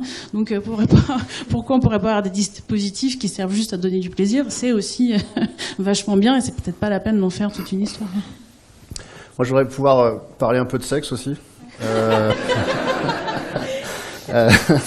J'écoute Christelle et je l'entends avec mon oreille d'entrepreneur et ce qui est génial, c'est que quelle que soit la forme que ça va prendre, je pense que le projet s'arrête pas là. Il y a une boîte, une formule qui s'est arrêtée temporairement, mais je pense que Christelle porte suffisamment de sujets pour que ça continue, pour que ça perdure et que ça aboutisse. Et juste comme ça, en fait, la réflexion que je me faisais, justement, en t'écoutant un peu avant, en disant, OK, comment on peut tacler le truc, parce que en fait, c'est juste une question de timing et de présentation, etc. Et c'est quoi le pivot pour parler un peu entrepreneuriat, enfin, technique, etc. Je pense qu'il y a clairement un pivot, un angle d'attaque, justement, de commencer par des outils de rééducation. Et so what? Enfin, tu vois, si ça te permet de lever des fonds, de faire le produit, etc., d'installer les équipes, le matériel, la production, les liens avec toute l'industrie de soins, le système de santé, etc. Je vois, c'est pas sale, la santé. Non, mais tu vois ce que je veux dire? Et peut-être que justement, il y a un angle de pivot qui est pour un prochain projet, de dire ok, on va enlever le côté un petit peu activiste que tu peux avoir par ailleurs, etc. Mais on va essayer de le mettre de côté parce qu'il y a la finalité, en fait, c'est d'y arriver. La finalité, c'est arriver au combat que tu es en train de mener, quel que soit le moyen. Tu vois. Et si à un moment tu dois dériver un peu, lâcher un petit peu, lâcher ou pas d'ailleurs, mais dériver un peu pour rentrer dans le politiquement correct, dans l'establishment, etc. Les trucs qui vont pas clignoter en rouge dans les boards de décision, etc. Et qui vont passer le mâle alpha blanc, catholique, français, sur sa décision et qui ne va pas, et sur lesquels il ne sera pas regardé de travers par l'ensemble de sa communauté de catholiques, en fait, on s'en fiche, quoi. Et moi, je suis persuadé que c'est juste un rebond, là, et que c'est vraiment pas la fin de l'histoire. Donc, à cette différence près que là, on peut faire la distinction entre le bien-être et la santé. Tous les outils de rééducation périnéale sont dans le champ des dispositifs médicaux, avec un cahier de spécifications qui, bon, c'est bien, hein, un niveau de qualité, mais je trouve que c'est un peu dommage que de se plier à cette morale ambiante ou à cette structure mentale qui empêche d'intégrer ces dimensions plaisir. Il faudrait repeindre tout couleur santé pour que ça passe. C'est assez... Non, mais j'ai bien compris la stratégie. Ouais. C'est pour ça que je suis pas entrepreneur, parce que moi, ça m'agace. Ces façons non, mais nous aussi, hein, ça nous de rentrer dans les... Ça nous rend dingue, hein, dans les fourches codines. C'est surtout que l'offre, elle existait, le toy, il existait. Je pouvais plus forcément, sur ce projet-là, en tout cas, le modifier pour que ça colle. C'était pas lié à la littérature érotique. J'aurais du mal à rentrer dans ce champ-là. Mais par contre, aujourd'hui, j'accompagne un porteur de projet qui est à Nantes, d'ailleurs, qui est en train de... s'appelle... Je ne le dis pas. Et voilà. Et pourquoi je ne le dis pas? Parce que il est... Ouais, je le dis pas parce qu'en fait, s'il passe par moi, c'est parce qu'aujourd'hui, c'est un monsieur qui a d'autres entreprises, qui est un entrepreneur reconnu et qui peut pas porter ce projet-là parce que il a très vite compris qu'il avait les mêmes freins que moi et que très rapidement on lui a dit putain mais c'est un pervers en fait, il est un peu pervers ce mec-là parce que il est en train d'imaginer un sextoy pour des personnes, des femmes en situation de handicap, de problèmes de mobilité ou des femmes âgées pareil qui ont des problèmes de mobilité. Et pourquoi? Et son histoire, et ça me rend triste de pas pouvoir le dire, parce que c'est une histoire admirable. C'est un monsieur qui est tombé amoureux d'une femme qui était en fauteuil roulant. Et c'est juste un mec qui était justement incroyablement amoureux et intelligent et empathique pour se dire comment je pourrais faire et inventer quelque chose pour elle pour qu'elle ait son plaisir et une vie. C'est quand même absolument génial. Je trouve que c'est une preuve d'amour incroyable. Et ben ça, il peut pas le porter, il peut pas le dire, parce que on va tout de suite considérer que il est pas normal, quoi.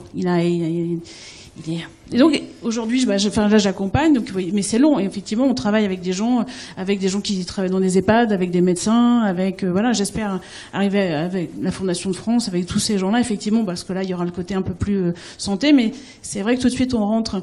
Dès que c'est un dispositif médical, les normes sont beaucoup plus contraignantes. L'avantage du sextoy, c'est qu'il est dans un vide juridique.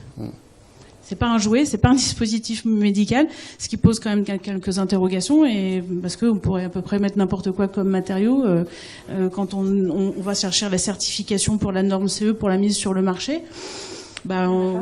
On répond à la norme pour les émissions quand on gère des transmissions en Bluetooth, et puis il s'assure que si le toy reste bloqué, il va pas s'enflammer au niveau du moteur.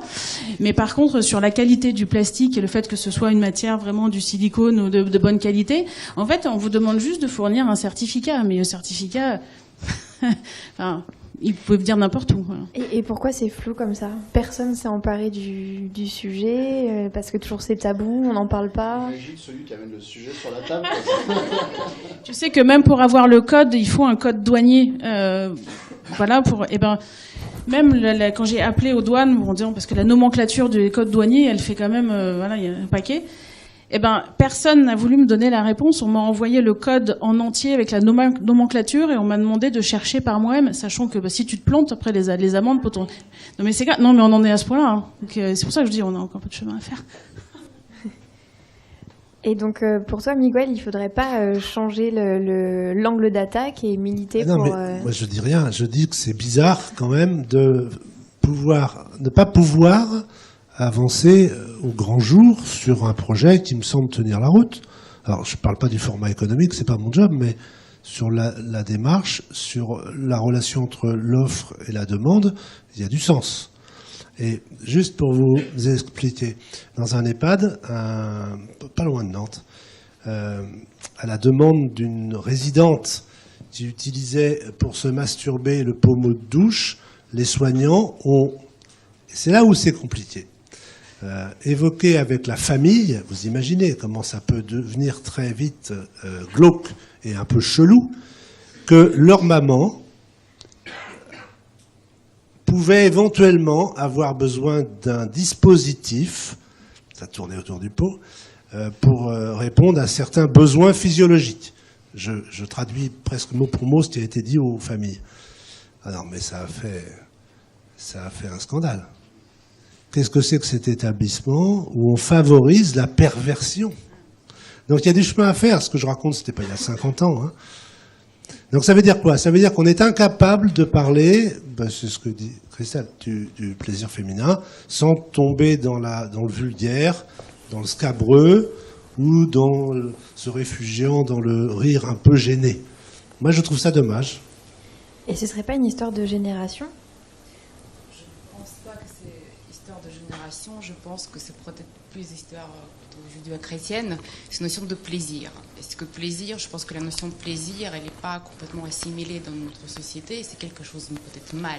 Donc ça peut-être dépasse les frontières médicales, donc on voit que la notion de plaisir ou la guérison par plaisir, ou la guérison par bien-être, elle n'est pas intégrée dans le processus ou dans le protocole médical.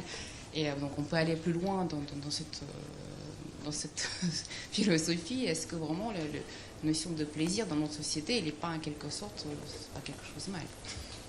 C'est les femmes. Est-ce que chez les hommes c'est différent? Non, mais on parle des femmes, là. Oui, mais après, bon, il y a effectivement cette notion de prendre plaisir, et je ne parle pas forcément de plaisir sexuel, mais dans la guérison, lors de processus de guérison pour un patient, aujourd'hui, il n'est pas pris en compte dans le protocole. Si, mais j'ai un médecin traitant qui peut me parler de choses si je ne vais pas bien, donc effectivement faites vos plaisirs, je ne sais pas, prenez un apéro avec des amis, donc je ne sais pas, partez un week-end à la montagne. Donc là, on ne voit pas ce genre d'indications médicales pour justement pour guérir une maladie ou l'autre. On voit rarement. Alors, le mot plaisir, il est utilisé dans les EHPAD. On va rester dans l'EHPAD pour pas trop se promener dans le champ sanitaire. Avec le mot alimentation, on l'associe. Alimentation, plaisir. Je vais prendre la situation d'une vieille personne, d'une vieille dame. Il y a plutôt plus de femmes que d'hommes dans les EHPAD. Qui a 90 ans. Ce qui va rythmer sa journée, pour cette femme, c'est la télévision et les repas. Et à un moment, elle va faire des fausses routes, c'est-à-dire que quand elle avale, ça ne va pas dans le bon tuyau. Et donc pour cette dame, on va se poser la question de lui mettre une sonde d'alimentation, un petit tube qui va passer par le nez et pouvoir alimenter cette personne. Mais on va réfléchir en même temps à ce qu'on va priver de cette femme du plaisir de manger. Et on va se demander, est-ce que finalement, ce risque de fausse route, on ne va pas l'intégrer dans sa prise en charge pour lui laisser ce plaisir? Parce que si on la prive de ce plaisir, il ne reste plus rien. Mais La télé, quoi. Plus grand-chose. Et si vous la privez de ce plaisir, il arrive quelque chose, qui est-ce qui est mis en cause dans ces cas-là? Parce que dans ces cas-là, vous n'avez pas suivi le protocole. Vous avez Non. Donc, vous prenez vous-même ce risque de ne pas mettre le tube pour que cette femme puisse s'alimenter correctement, qu'elle ne puisse pas avoir fausse route. Et dans le cas où il arrive quelque chose, donc vous êtes en quelque sorte, vous êtes en faute parce que vous... Bon, comment ça se passe? Je ferai la différence entre le risque et le danger. La vie zéro risque, moi, de mon point de vue, ça n'existe pas. Voilà. Et si pour cette dame, on consacre plus de temps à lui donner à manger de façon adaptée, une alimentation mixée, par petites quantités, en prenant le temps, on va faire disparaître ce risque de fausse route. Ça veut dire qu'il faut investir dans le temps, il faut investir dans les ressources humaines pour éviter ce dispositif médical et cette perte de plaisir dont vous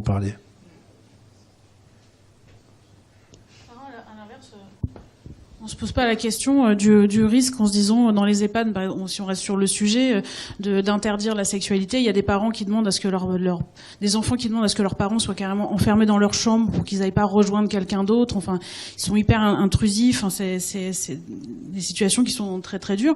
Et là, personne se pose la question et personne dit oui, mais ne pas prendre le sujet en considération, c'est faire en sorte qu'il y a des femmes qui se masturbent avec un peu tout et n'importe quoi et qui ont aussi des comportements à risque. Et il y a aussi des choses qui arrivent et qui sont pas très sympathiques. Mais là, bizarrement, dans ce sens-là, la notion de risque, personne n'en parle. Alors c'est quand même un vrai sujet. Puis on va tous y aller. On va tous y aller. Mais bon, après, il y a plein d'autres choses quand on est sur les EHPAD, mais il y a plein de... Aujourd'hui, c'est sur les nouvelles technologies. Dans la sextech, ça va de la prévention, ça va... Il y a le bien-être, il y a les personnes handicapées, il y a plein de choses aussi. C'est aussi de se dire, on peut avoir une vision hyper optimiste aussi des nouvelles technologies. En France, on a quand même souvent une vision hyper anxiogène de tout ce qui nous arrive. On va tous être remplacés par des robots, tout ça. En fait, non, tout ce qui arrive de nouveau, en fait, ne fait qu'amplifier, nous donner de nouvelles possibilités, notamment dans le domaine de la sexualité. On est un pays, par exemple, où le métier d'assistant sexuel n'est pas reconnu parce que c'est assimilé à de la prostitution.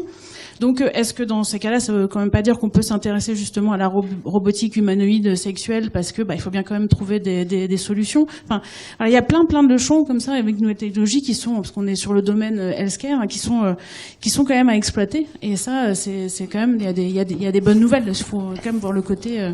Il y a plein de choses qui marchent pas. Il y a encore beaucoup de chemin à faire, mais il y a aussi des trucs vachement bien qui arrivent, quoi.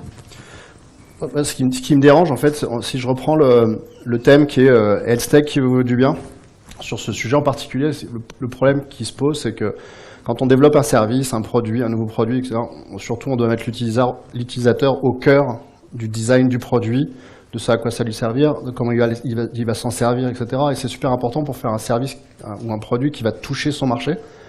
Parce que si on s'est assuré avec une approche de lean, avec un maximum de tests utilisateurs, etc., en fait, le jour où on prend le risque de mettre son produit sur le marché, en fait, il reçoit une traction parce que c'est bien des gens qui le demandent, même si c'est complètement innovant.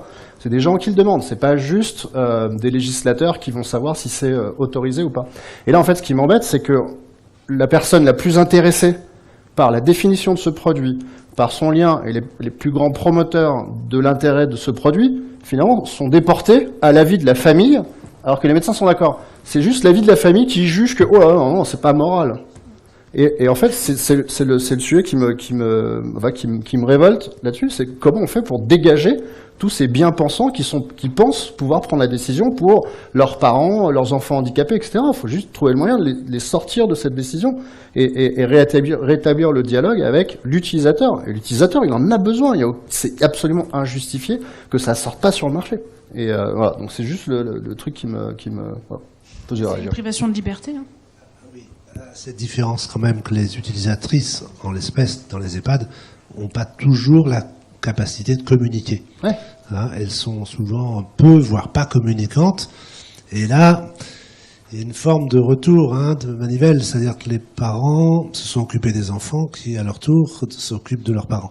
Il y a une forme d'infantilisation qui est liée à cette perte d'autonomie, ce qu'on appelle la dépendance. Hein.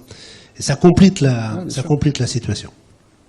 Moi, l'idée, le hack qui me vient à l'esprit, c'est de se dire faut favoriser la sérendipité là-dessus. Donc, le Viagra, c'était quelque chose qui était censé améliorer le traité.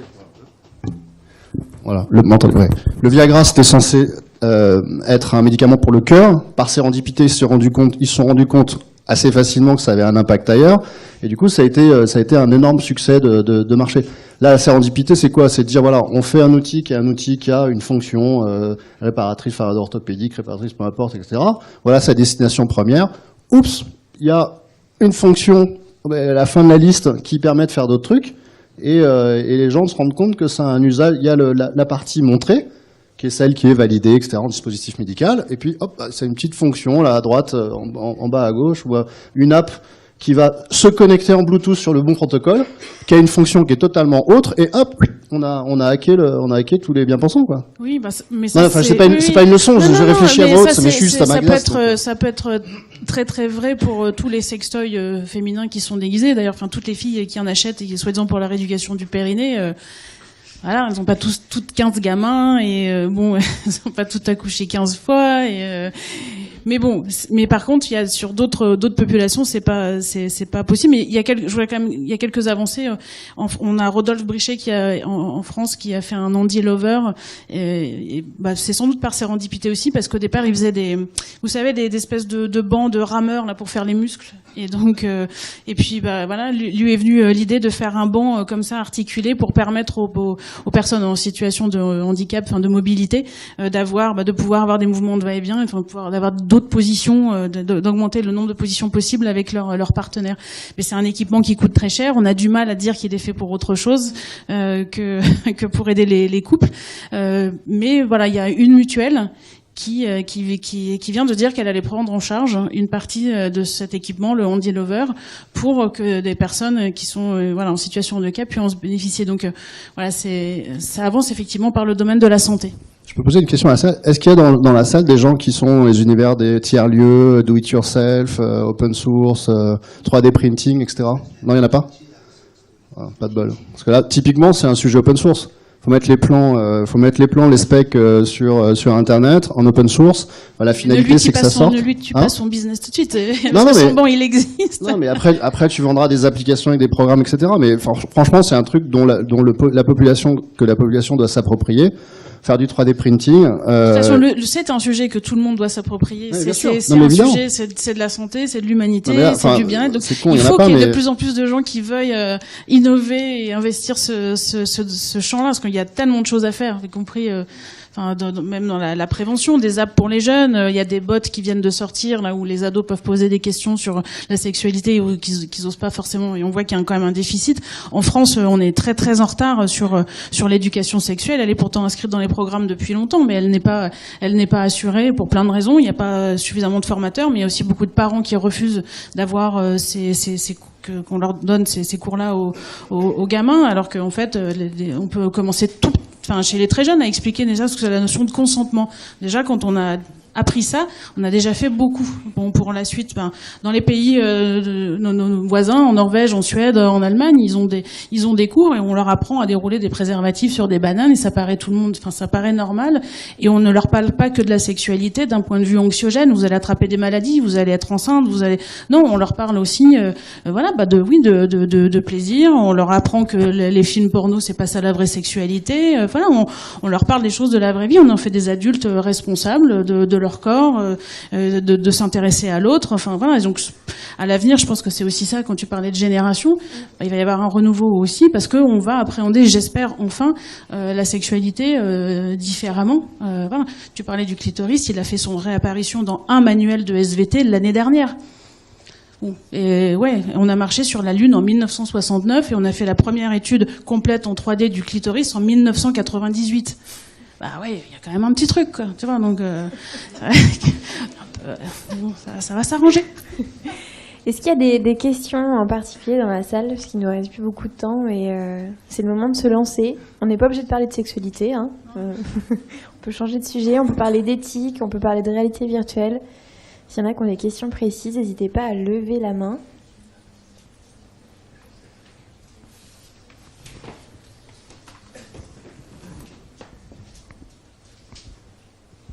J'avais une question sur l'éthique. Bonjour.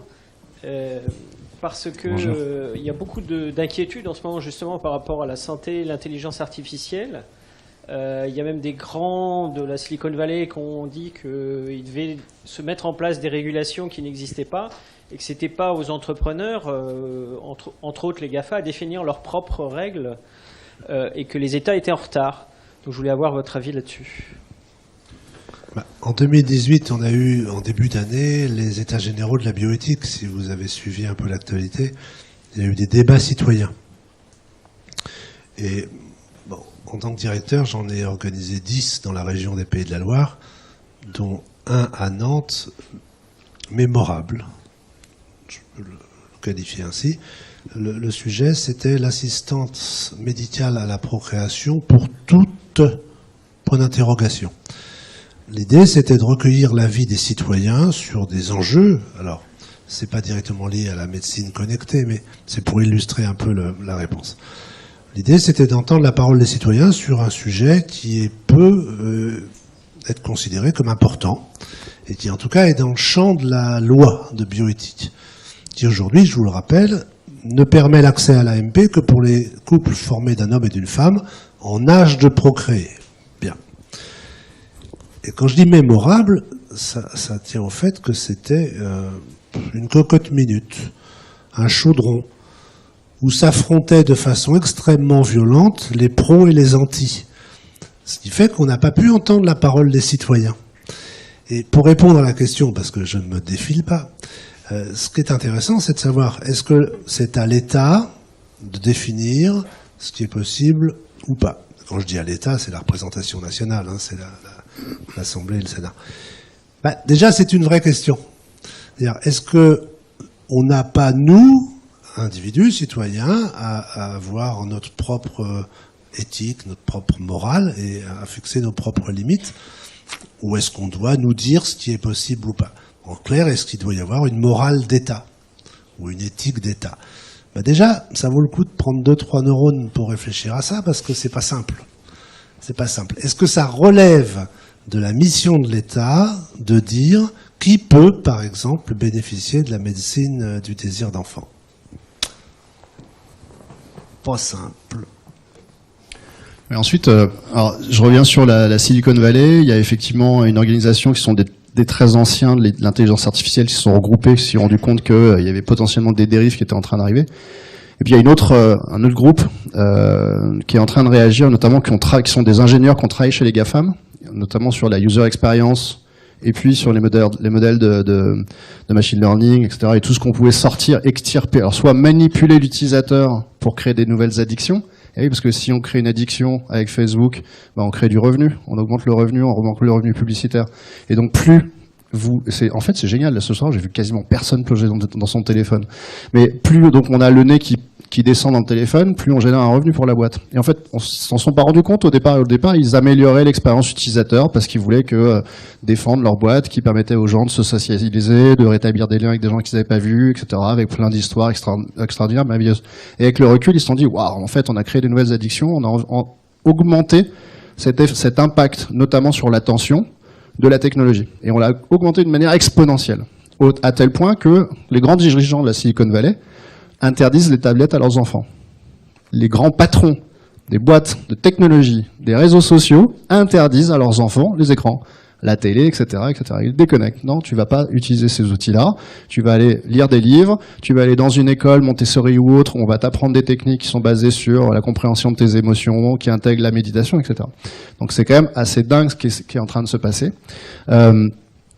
Moi, mon point de vue d'entrepreneur, c'est quoi?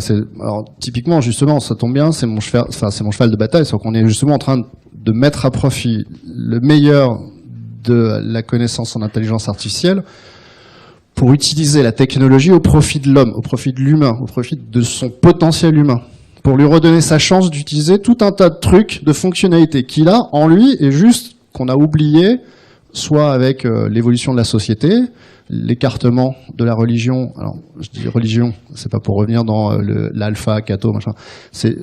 Les religions, en fait, avaient une régulation de nos routines, etc., qui était de faire de la prière. La prière, c'est de la méditation. De faire des jeûnes, et notamment aux intersaisons. Donc ça faisait la maintenance du corps humain. Il y avait tout un tas de bonnes pratiques qu'on a complètement laissées de côté. Et on essaye d'utiliser le meilleur de la technologie pour reconnecter l'humain à ses potentiels. Et tout à l'heure, Miguel, quand on s'est rencontrés, quand je lui ai raconté ce qu'on était en train de faire, il me dit, mais vous êtes transhumaniste? Donc non, on s'intéresse au transhumanisme. Point d'interrogation. Oui, non, mais pardon si l'intonation n'était pas assez marquée. Mais bien sûr qu'on se doit d'observer tout ce qui est en train de se passer, Neuralink, enfin tout un tas d'initiatives qui vont vouloir compenser les lacs humains par des dispositifs invasifs qui vont connecter le cerveau au cloud. Okay, on considère que si on n'est pas assez attentif, qu'on a besoin de répondre plus vite, au lieu de se dire comment on fait pour redevenir attentif, non, on va se dire ok, on va mettre un petit connecteur, on va mettre des petites connexions au niveau des neurones, des régions de neurones, etc., des fonctions, et puis du coup, si on a besoin d'une info, hop, on va l'appeler, on ira la chercher sur Google, et Google va nous donner l'info qui nous manque, et du coup combler notre attention qui s'est pété la gueule. Donc ça, c'est la vision transhumaniste. Et pour m'intéresser au transhumanisme, je suis allé à la Singularity University. J'ai ma photo avec Ray Kurzweil. Enfin voilà. Donc on est allé voir de près. Mais clairement, ouais, je pense que chaque entrepreneur ne peut pas s'appuyer sur le régulateur, parce que le régulateur, il a 10 ans de retard avec les lobbyistes, etc., pour définir des règles. En France, en plus, on est plutôt protectionniste. Et donc, si on veut innover, en fait, c'est vachement important de créer un peu sa propre religion à l'intérieur de la boîte. C'est-à-dire, voilà la vision, voilà ce qu'on veut faire, voilà ce qu'on va pas faire.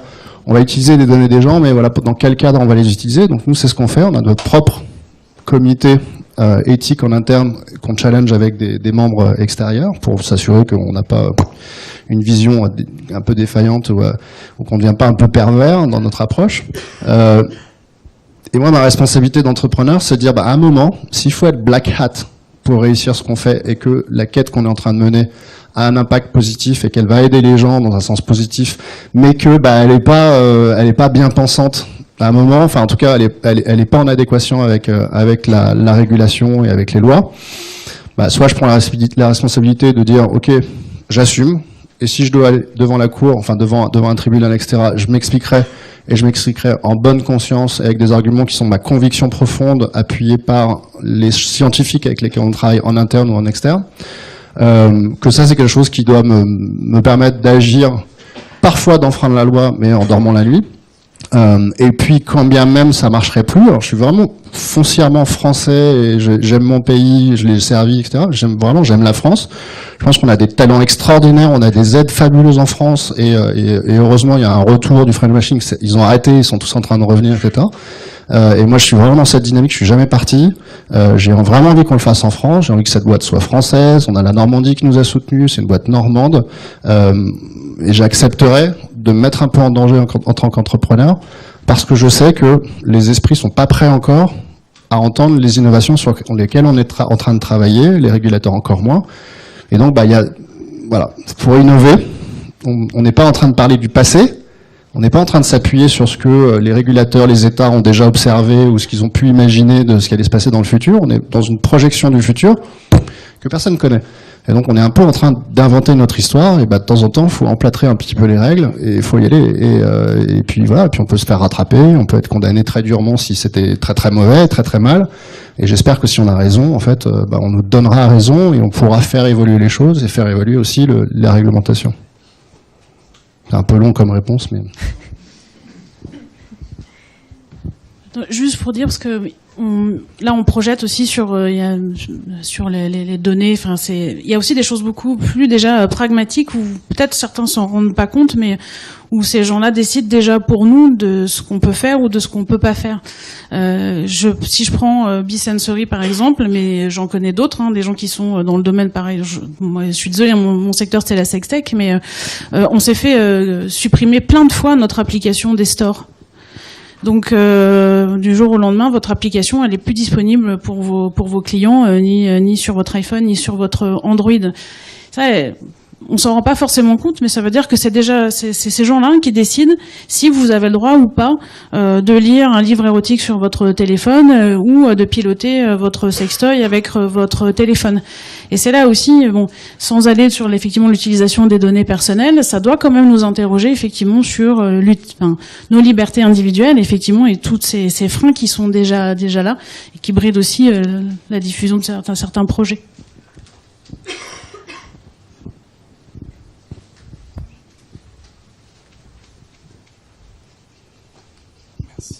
Bonsoir.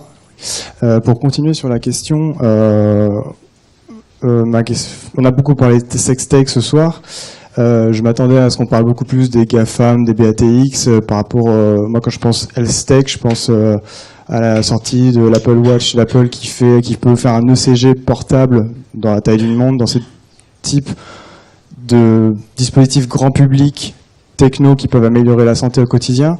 Et pour rejoindre la question du droit qui dit si on a le droit de lire un bouquin érotique, est-ce qu'aujourd'hui, même si on développe des super boîtes dans la neurotech et tout ça, aujourd'hui Apple, Google qui détiennent toutes les données de santé au monde, en Chine, les BATX, Est-ce qu'aujourd'hui, si on fait une boîte en Europe, enfin en France ou même en Europe, est-ce qu'elle peut tenir face à ces monstres-là qui sont déjà quand même implantés et qui orientent depuis quelques années quand même Google a pas mal de transhumanistes à sa tête, ils ont un comité éthique. Est-ce qu'on peut et on ne sera pas bouffé par eux directement?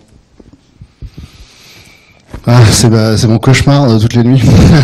Est-ce que alors déjà on a une grande différence culturelle, c'est qu'en France on n'est pas configuré pour se dire qu'on va faire un moonshot.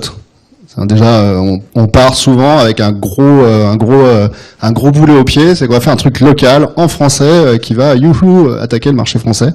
Et donc là, la perspective des GAFAM, BATX, etc., elle est quand même vachement loin. Donc, à un moment, il faut quand même se bouger un peu le cul, et c'est ça qui est bien d'aller un peu aux US, c'est de se dire que là-bas, en fait, quand t'es entrepreneur, on t'explique que si tu te lèves le matin pour faire un truc qui est pas un moonshot, c'est-à-dire qui va pas faire un succès planétaire, en fait, c'est pas la peine de te lever. Donc moi, ça m'a fait du bien de revenir avec un gros coup de pied au cul en disant ok, en fait pour avoir vu ce que c'était que le bordel de faire un truc local qui allait finalement s'appuyer que sur un marché français, l'énorme bordel qui était d'imaginer qu'on allait peut-être devenir européen parce qu'il fallait traduire dans plein de langues, etc.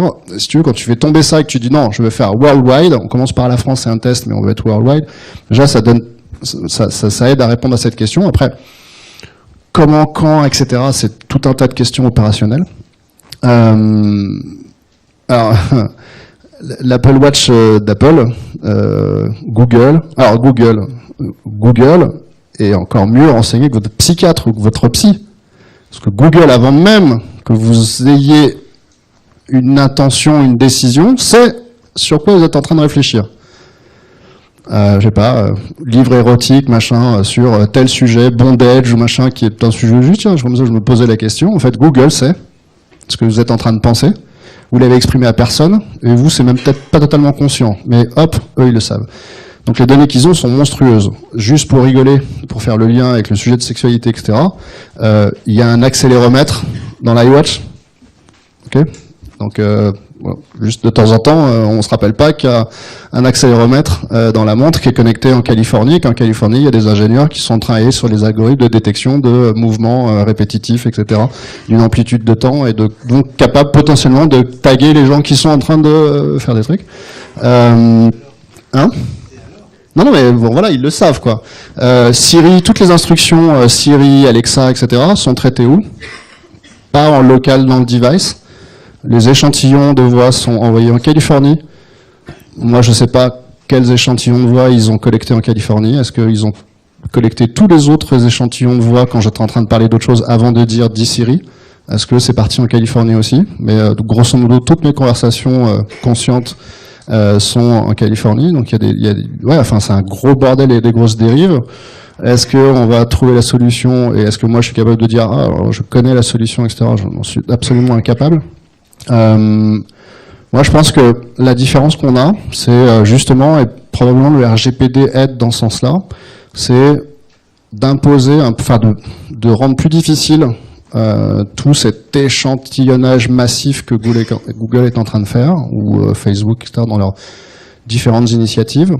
Je pense que en termes de science, en termes de créativité, franchement, on est vraiment pas nul. On est vraiment bon en France, et sur des sujets d'innovation comme ça, on peut être bon. Se posera le moment de, ok, comment on scale up et comment on va financer les 500 millions de dollars qui sont nécessaires pour aller développer le produit plus largement. C'est une vraie question, quoi. Qui nous aide dans ce sens-là? C'est des questions qu'on peut se poser. Nous, on n'est vraiment pas encore là. Pour l'instant, on en est à collecter des quelques millions d'euros pour vivre les années suivantes, augmenter l'équipe, etc. Mais enfin voilà, je lis pas dans le futur, mais définitivement c'est l'intention. Et je pense que là où il y a un avantage qui procure, tu vois, ce que disait Christelle tout à l'heure, c'était le manque d'évangélisation sur des sujets. En fait, à partir du moment où Google ou Facebook va sur un sujet, ou Elon Musk te dit on va avoir une interface cerveau-machine qui va être ultra rapide et qui va décoder vos instructions, vos pensées de manière ultra immédiate, etc. En fait, ils évangélisent le marché. Donc, ils évangélisent les investisseurs, ils créent des MeToo. Alors nous, on n'est pas du tout en train de faire un MeToo, on n'est pas en train de copier une boîte qui a fait un truc, on a vraiment une innovation française avec une vision française et tout, enfin qu'on a eu, nous, qui est native. Donc, ils créent le marché, ils créent l'intérêt, et peut-être probablement y créer l'opportunité. Donc, oui, je voulais dire deux mots par rapport justement, bien sûr, GAFA, ils ont des moyens colossaux, surtout moyens technologiques, parce que personne à part eux détient cette base. Merci. Cette base de données colossale qui permettrait à ces algorithmes d'intelligence artificielle à apprendre mieux. Mais juste une petite expérience que j'ai vécue il y a quelques années, au début de ces algorithmes de deep learning. C'est une sorte de correcteur d'orthographe. C'est un mot qui était écrit en ukrainien. Et ce mot il est un petit peu particulier parce qu'on ne sait pas exactement comment il faut l'écrire. Et 90% de personnes en Ukraine faisaient une erreur d'orthographe en écrivant ces mots. Et donc l'algorithme de traduction de Google, il a appris ces mots en se basant sur une mauvaise orthographe. Et maintenant, et pour plus tard, il a commencé à corriger les personnes qui écrivaient bien ce mot, et commençait à corriger et mettre la mauvaise orthographe. Donc là, certes, il y a une puissance énorme dans l'apprentissage qui est basée souvent uniquement sur les capacités technologiques, la capacité de hardware, de machines qui sont derrière, et de modèles mathématiques qu'on ne sait pas comment ils fonctionnent. On sait, là, je rejoins un sujet de éthique et d'intelligence artificielle, et surtout validation de ces genres d'algorithmes. Et on revient sur le sujet de validation, de justesse, de données initiales sur lesquelles on apprend. Et donc, juste pour reboucler ou finir par rapport à est-ce qu'on est capable d'être plus fort? Oui, parce que en fait, souvent il suffit d'ouvrir un vieux dictionnaire pour regarder comment s'écrit, de quelle manière il faut bien écrire ce mot. Et donc, je pense qu'en France et en Europe, nous avons de talents, de chercheurs qui sont capables aussi d'intégrer les recherches fondamentales et coupler avec ces recherches de plus en plus mathématiques, modèles mathématiques ou algorithmiques de deep learning. Et notre force ne sera pas sur la puissance matérielle ou capacité d'augmenter ou paralléliser ou rajouter 10 000 serveurs en plus, ou donner à l'algorithme à manger quelques millions de plus d'unités de données, mais la puissance sera plus justement dans nos recherches et dans nos cerveaux. Donc l'exemple aussi concret que GAFA elle est derrière à la sortie de Bac plus 5 de tous les étudiants pour les ramener aux États-Unis et exploiter le cerveau et les résultats de recherche qui sont menés en France. Qui connaît le docteur Laurent Alexandre dans la salle? Ouais, pas tant que ça en fait. Donc on va pas essayer de refaire les interventions de docteur Laurent Alexandre qui est ultra pointu, qui est extrêmement documenté et qui a un énorme lanceur d'alerte là-dessus, sur le fait qu'on est des nains comparés aux Chinois et aux Américains. Mais vraiment, sur cette question de qu'est-ce qui est en train de se passer et qu'est-ce qu'on peut faire, je vous invite vraiment, tous ceux qui ont pas levé la main, à aller regarder les vidéos, ces dernières interventions. Le mec est un génie, parfois un peu trop d'ailleurs. Il est médecin, il est énarque, il est en revanche extrêmement pointu sur tous les chiffres, tous les faits qu'il avance. Et il faut vraiment l'entendre. Faut prendre conscience de notre retard. On a quand même un retard qui est immense sur les technologies même d'intelligence artificielle, sur les moteurs. Il y a 9 moteurs dans le monde, et il n'y en a pas un qui est français ou européen. Donc c'est quand même vachement intéressant de l'entendre, et de se dire, en se mettant en perspective sur le futur et ce qu'on veut faire, prendre ce type de message, il y a beaucoup de choses à retenir. Oui, bien, merci beaucoup. On va s'arrêter ici. Si vous avez des questions, je pense que vous restez plus ou moins au cocktail derrière. Donc, très bien. Donc, n'hésitez pas à garder vos questions. Et puis, on va partir sur le concours de pitch. Je vais vous demander juste de descendre pour apprécier les pitchs. Et avant de passer au concours de pitch, on voulait remercier Hélène Pouille pour la facilitation graphique. Donc, je te laisse expliquer le dessin. Bonsoir. Moi, je vais vous résumer vite fait en dessin ce qui s'est dit, même si je crois qu'on est un peu à court de temps.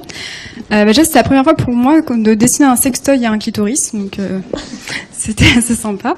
On a beaucoup parlé au début vraiment de tout ce qui était données et tech, et on s'est après beaucoup plus concentré sur l'humain. Au départ, c'était plus par la réduction du stress avec la data science, et après sur comment gérer les problèmes cardiaques et les électrocardiogrammes avec notamment des t-shirts connectés et le big data.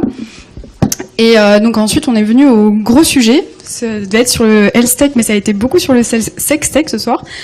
Avec cette logique de comment revenir aux émotions avec des données dématérialisées, comment revenir avec l'émotion du papier et des histoires, et du coup la solution du sextoy connecté, et d'avoir un souci de ne pas exclure les sexclus.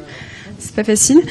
Et avec encore tous ces tabous en fait qui sont pas du tout de l'ordre de la technologie, mais plus de la société, avec des tabous autour du clitoris, autour de l'éjaculation, qui sont un peu des gros mots, soit qui stressent, soit qui font glousser. Et peut-être une réflexion autour de la notion de plaisir, et que parfois c'est beaucoup mieux de parler de santé que de bien-être. Et donc cette question de est-ce qu'on fait une révolution du bien-être avec la tech, et est-ce on sort juste du spectre de la santé pour aller vers le bien-être global, en sachant que le sexe et le cerveau, c'est pas deux choses qui sont isolées, bien au contraire, et qu'elles ont tout intérêt à être traitées en même temps. Et au final, vous avez été un peu plus positif.